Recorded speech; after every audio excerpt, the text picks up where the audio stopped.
you actually practice it, then you won't be able to understand. So the same is there of Krishna consciousness.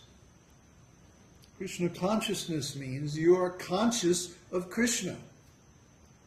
Not of words about Krishna, not of symbols of Krishna, not of explanations or philosophy about Krishna. Although all those things are a necessary, they're a premise. You have to have those things. You have to have knowledge about Krishna. But the actual thing is when you are conscious of Krishna. That's Krishna consciousness. Well, you think this would be obvious, huh? Well, guess what? It's not at all obvious, especially to someone who's trained up in Western intellectual tradition. Because in the West, there's this mistaken idea that if I think about something, that's the same as being conscious of it. No. Especially when the object is transcendental, like Krishna. Anyone from anywhere can immediately be conscious of Krishna, because Krishna is there within our hearts. Krishna is present everywhere. So we don't have to go anywhere, we don't have to do anything. All we have to do is direct our consciousness toward Krishna. And Krishna is there in our hearts. So there's actually no problem in becoming Krishna conscious. Anyone can become Krishna conscious instantly, simply by changing their consciousness.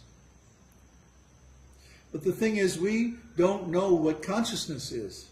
We don't have an accurate idea, an accurate explanation, an accurate concept of what consciousness is and how it works. So we identify consciousness with the mind, or with sensations, the senses, the body.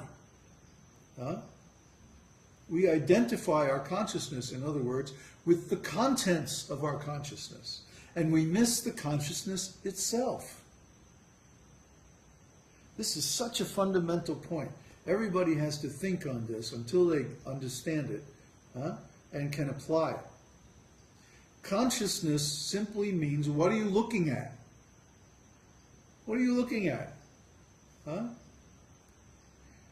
If you're looking at seeing, then your consciousness is going to be full of whatever your eyes are telling you.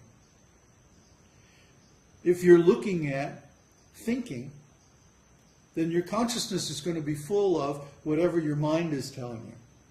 And the same with all the other senses.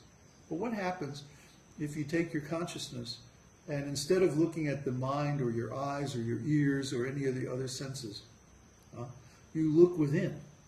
Well, the first thing you're going to see is your own consciousness. Remember, we talked about this.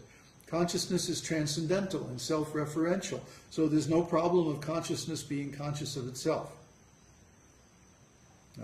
And when you have that experience, that's called Brahman realization. But then you can go beyond that and contact the Lord within your heart, and that's called Paramatma realization. And finally, when Krishna reveals himself fully, that's called Bhagavan realization.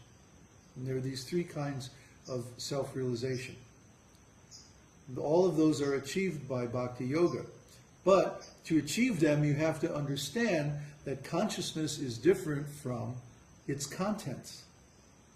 That's why we write about ontology, and we write about semantics, and we write about so many things. These are all fundamental to understanding this point. Now, the devotees did not understand this point. The early devotees. And here's the proof. In Prabhupada's original Srimad Bhagavatam that he wrote and had printed in India, in the preface to the book, he wrote a paragraph that basically states that Srimad Bhagavatam is an ontological work. It's a work of ontological education. And because in the West we are missing this ontological education, therefore we cannot actually become God conscious. And this is a fact. If you don't know what ontology is, please look it up on the web or in a good dictionary and understand. ontology is actually the basis of our consciousness. Because without a list of things to look at, how do we know what we can see? Well, without a list of the things that exist in the world, how do we know what we can think about?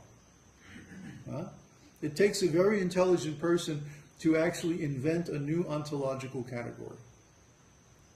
But that's what the process of creating a science is. A science, like somebody says that Newton, for example, is the creator of modern physics. Well, what does that mean? That Newton created a new ontological category where we could talk about the laws of nature using mathematics. Specifically the invention of the calculus and so on like that.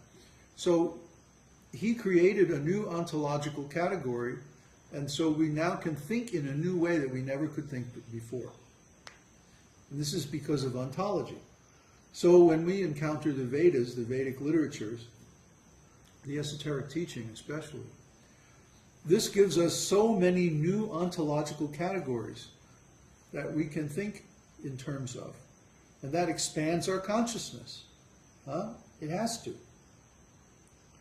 So, similarly, if we don't know about these things, then our consciousness remains the same as it was, and we're still in the same problem of being trapped in material existence. So Prabhupada wrote that this Srimad Bhagavatam is an ontological work. And in the first 9 cantos, it gives all the categories. And in the 10th canto, it describes the substance. This is ontological language, substance and categories. There's one substance, Brahman, or Krishna. And that substance manifests in all these different categories, and that's the creation, the existence. It's what we experience. So if one knows the categories and the substance, then his ontological education is complete. Unfortunately, the devotees didn't understand this.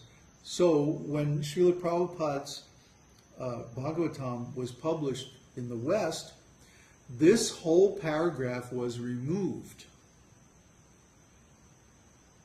Talking about ontological education. It simply went away. Like, it was never there. Poof, gone. This means these early devotees, especially, did not understand the ontological significance of Srila Prabhupada's teaching. I mean, they had enough trouble just distinguishing between deductive logic and inductive logic. It's a baby steps. What to speak of ontology, which is very high, very powerful. So they misunderstood Prabhupada's teaching, and then they repeated their misunderstanding to the other devotees, and because they were considered the leaders, whatever they said actually attained more importance than what Prabhupada had written in his books, because they were also editing Prabhupada's books. And so they put their misunderstanding into their editing. See? And to root out these misunderstandings, you have to go very deep into Prabhupada's books. You have to go very deep into ontology and epistemology and all these big long words that nobody really understands. And you have to figure out what's wrong and solve the problem. I used to work for a company called Hewlett-Packard, HP. And in those days, that was before they made, printers and computers and stuff. They made scientific instruments. And no mad scientist laboratory was complete without some instruments from HP. They measured all kinds of things. So I used to work for them as a technician. I would go out to these laboratories and I would fix the machines when they went wrong, or I would calibrate them so their measurements would be accurate. And that was my job. So I learned about accurate measurements, I learned about standards, and I learned about troubleshooting, how to diagnose a problem, isolate the problem, repair it, then recalibrate the instrument and so on. That was my job. I did that every day for years. So when I came in contact with ISKCON, I knew immediately, within being 2 weeks in the temple, I knew without a doubt that the leaders were not giving an accurate account of Srila Prabhupada's philosophy.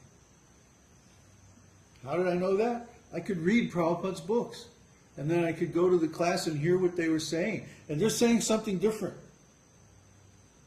Plus, their actions were different, and their attitudes were different from Srila Prabhupada. Srila Prabhupada always says, judge by the result. You want to know something, the quality of something? Don't read the prospectus. Don't listen to the marketing hype. Look at the result. So the result that I could see was that these disciples who were the leaders